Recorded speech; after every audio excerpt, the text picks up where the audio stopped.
Hello, friends, and welcome into NFL Daily. I am Tom Downey. The Jacksonville Jags and the Rams made a big trade for Jalen Ramsey. The NFL draft order has changed fairly drastically, so it's time for a new NFL mock draft. We begin with pick number 1. It's the Miami Dolphins.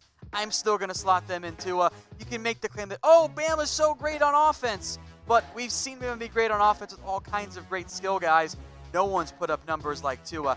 I still believe he is firmly in the mix to be the number 1 overall pick. So too is number 2, Justin Herbert, the quarterback for Oregon. I got him going to the Cincinnati Bengals. It's a massive rebuild. If teams like the Bengals and Dolphins are picking early, they should target a quarterback early on. Herbert and Tua, for now, are the top 2, but there is somebody else we'll get to I think is making a strong case to be in that same discussion.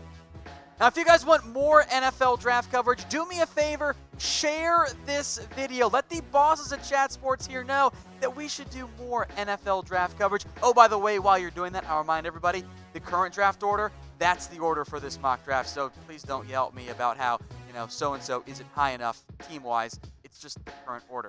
Nothing I can do. I'm sorry. All right, number 3, the Washington Redskins. I think at some point, maybe even soon, Trent Williams gets traded away. Let's get the Redskins a new left tackle and Andrew Thomas out of Georgia. Moving on now to number 4 here. That is the Atlanta Falcons. Let's give them maybe the best prospect in this year's draft class. That is Chase Young. I think he could go number 1 overall. I really do. Now, he slides a little bit just because Redskins are okay at defensive end. Quarterbacks go off earlier. But if Young goes number 1 overall, I won't be upset, and I won't be very surprised either. Yeah, I believe he is that caliber of player. He's putting up great numbers this year for Ohio State. Number 5 out of Iowa, another edge rusher, A.J. Epinesa. I don't necessarily love his fit with the New York Jets, but if they need pass rush help, that is where Epinesa comes in. The Chargers, I thought about quarterback here. I really did, because if they're picking early, maybe they should get their guy. I'll go with a new tackle, though. They need offensive lineup. Tristan Wirfs out of Iowa, he'd be a fantastic pick. Fun fact, by the way, back-to-back Iowa players here. Number 7, Joe Burrow. I'm in. I held off on a little bit. I'm all in on Joe Burrow. The steps he has taken this year, really across the board, are incredible to me. He absolutely is worthy of not just a first-round discussion, fucking top 10, top 5. If he keeps us up for the entire year, if he balls out against Alabama, don't we have to consider him in the number 1 overall pick discussion? And we've seen it back-to-back years, Baker and Kyler Murray. Why not Joe Burrow this year? Now, speaking of surprises, who's been the biggest surprise to you this year in terms of NFL draft and college football? For me, it's Joe Burrow. Yes, he was on my radar entering the year, but more of like, day 3, maybe he can end up being a day 2 pick. Instead, he has absolutely balled out. I think he should truly be in the discussion here for being the at least top 10 overall pick here. Very impressed by Joe Burrow. Let me know what you guys think, though, in the comment section.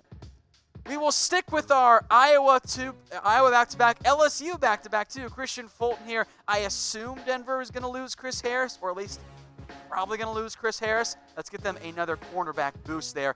That is the talented LSU corner, part of a loaded LSU defensive backfield with Christian Fulton. All right, number 9, another cornerback. Jeffrey Okudah, not that far behind Christian Fulton. You can flip them. I'm not going to argue too much against you there. Yes, they have DeAndre Baker, and they have Janoris Jenkins for now. Maybe Sam Beal will finally be healthy. Let's give New York some more cornerback help. Number 10, let's break up the cornerback trend here. We'll get Jacksonville cornerback later to replace Jalen Ramsey, I promise you. Isaiah Simmons, though. The Jags clearly missed Telvin Smith. I love watching Isaiah Simmons play. He's a freak athlete. Is he a linebacker, safety? I don't know, but he can do both. I love him a lot.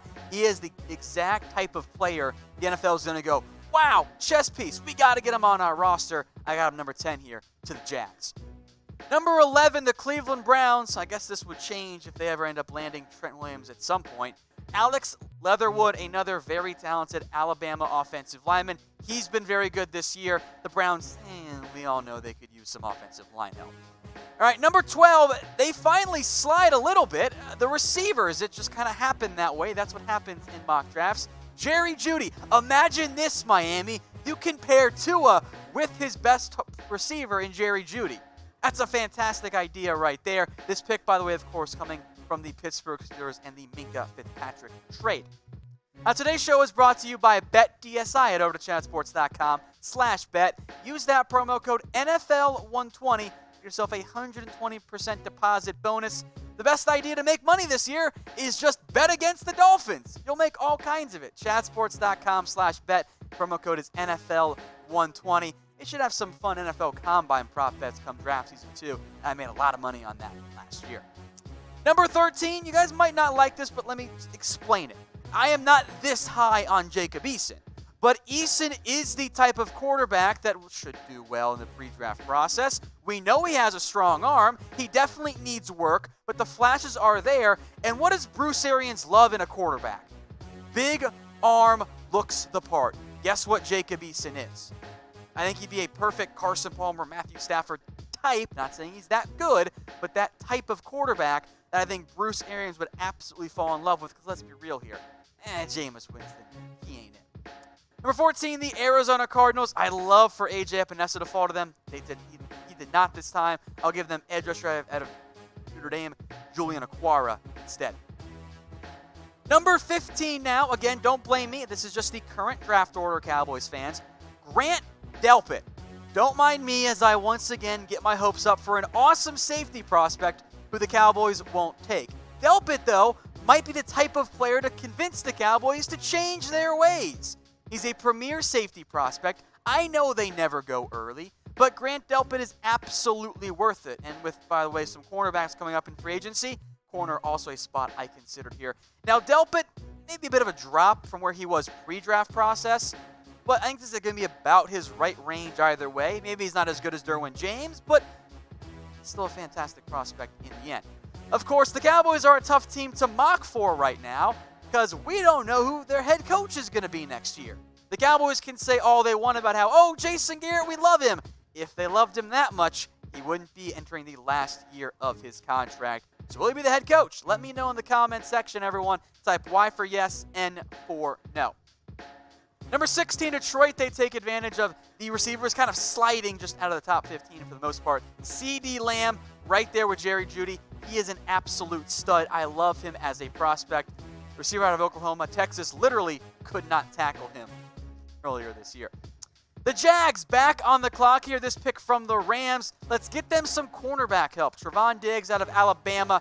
Great size. Has shown some. Everyone take a drink. Ball skills as well. I think it'd be a good fit in Jacksonville, who's got to replace Jalen Ramsey now that he is now in L.A. Number 18, Colts fans. I know you didn't like me mucking a quarterback last time. Deal with it. All right. Not predicting the playoffs here. Jordan Love. This would be I hate to even listen to this comparison, but it's already been made by others in the draft community, so it's fine.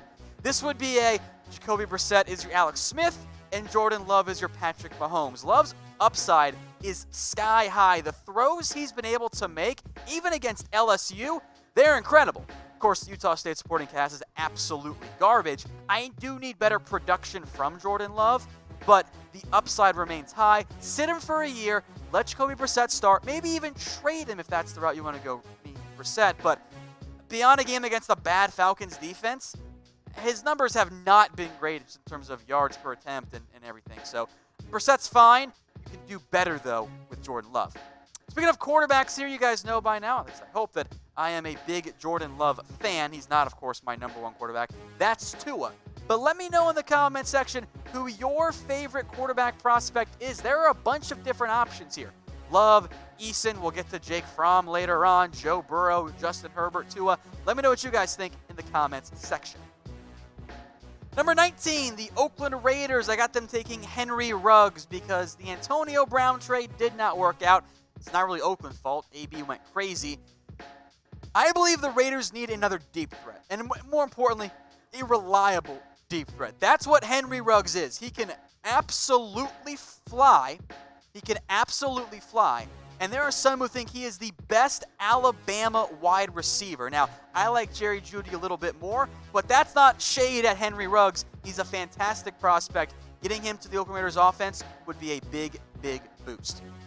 Finally here, number 20, the Carolina Panthers. I got them taking Derek Brown, the defensive tackle from Auburn. Carolina has all kinds of pending free agents at the defensive tackle spot. Only Dontari Poe is really set to come back next year officially. So I got Derek Brown here. He's a talented player, can play both one technique and three technique. He'll go in round one in what is shaping up to be a promising defensive tackle prospect class this year for the 2020 NFL Draft. All right, the Philadelphia Eagles. This is not going to change for a while for me in terms of the position. The Eagles secondary is a mess. I got him taking Paulson Adebo. I'm just going to give him the best cornerback on my board. That's not that hard for me. The Eagles desperately need cornerback help, and I think all of Philadelphia agrees with me on that one. Last pick here for the Raiders. This one, number 22 overall. Remember, 19 was from Chicago. This one, for now, is the Raiders' official pick. And that means they're making the playoffs based on the current NFL draft order. They need an impact linebacker. If Dylan Moses were healthy, he would be a top 5, if not top 10 pick, or top 15 pick, if not top 10. He's that caliber of linebacker. Now, coming off that torn ACL, we'll see how it impacts his draft stock. But if Miles Jack and Jalen Smith went inside, the top 50 picks, top 40 picks, whatever it was for Jack, I think Dylan can go top 32. Speaking of the Raiders here, the current draft order has them projected to make the playoffs. So will they? Let me know in the comment section. Type A for yes and type B for no. Speaking of AB, can I get an FAB in the comment section? I think that's pretty accurate given how Oakland fans feel, and I don't blame them at all for it. All right, number 23, the Baltimore Ravens. They got a corner for at least now, and Marcus Peters, pending free agent. Get them an edge rusher, which has kind of plagued Baltimore in recent draft classes. Curtis Weaver out of Boise State has put up some really, really good numbers. Under the radar guy, but I like him as a back end of round 1 pick. Number 24, the Minnesota Vikings. I'm going to give them Jake Fromm. Look, what's wrong with the offense? The offensive line isn't that great. But besides the Eagles matchup, because they got a terrible secondary, Kirk Cousins has not been very good. Now, Fromm certainly does not have the higher upside of other quarterbacks in this year's draft class, but Minnesota very clearly wants to run the football. They need an efficient game manager. I think that's what Jake Fromm is. I'd bring him in there. Heck, he could even start right away, and unlike Kirk Cousins, he's actually pretty cheap. You wouldn't hate Kirk Cousins if you were paying him a rookie-scale contract. I'd be okay there with Jake Fromm at number 24 to Minnesota. All right, number 25, this one from the Houston Texans. Miami went Tua earlier. Jerry Jeudy, some needed offensive line help. Tyler Biadasz, the center out of Wisconsin. I think a plug-and-play starter, and Miami needs an upgrade at that spot. Kansas City, they're next up here. I've mocked them running backs in the past. I want to find them a corner this time around. This would have been Bryce Hall. He suffered a pretty bad leg-ankle injury recently. That was brutal. I love Bryce Hall. I'll keep him out of my first-round mock draft for now. Henderson, though, one of several players in the discussion for this first round. I also thought about Shaun Wade from Ohio State, who I'm not sure is actually going to go pro. All right, Buffalo, number 27. How about Laviska Shenault, the wide receiver out of Colorado? I'm a big fan of his.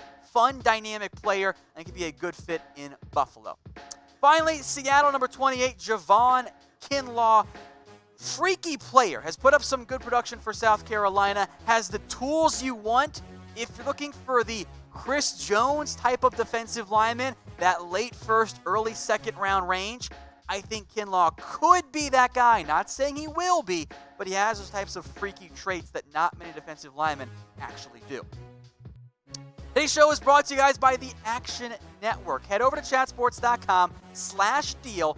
Download their app. 40% off if you use that site. It is perfect for tracking your bets and getting some extra help on where to place your money on college football Saturdays and NFL Sundays.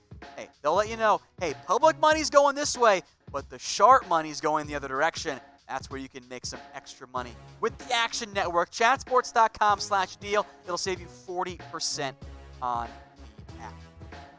The last 4 picks here, again, it's only round 1. Number 29, how about T. Higgins? Because outside of Devontae Adams, Green Bay has... I don't really trust anybody else there. Maybe it's MVS, maybe EQ St. Brown gets healthy. Give me the big body threat in T. Higgins. And we'll go back-to-back receivers as well here. Tylan Wallace to the New Orleans Saints. I'm a big fan of Wallace. There are several, Big 12 receivers that make sense here. Colin Johnson, Jalen Rieger as well out of TCU. I like Wallace, though, because he can absolutely fly. I think he'd be a great fit in the Saints offense. Number 31 overall, again, based on the current NFL draft order. The Niners are a tricky team for me to mock for right now because I like where their team's at. They're in actually okay shape at corner and at safety right now, and aren't great options there anyway. I'm going to go with Samuel Cosmi, the offensive tackle out of Texas, who has really impressed me this year. Now, he is only a redshirt sophomore, so he might not declare. In fact, I would bet there's a good chance he stays. But if he does come out, I think this is the right range for him. And the Niners would not need to play him right away.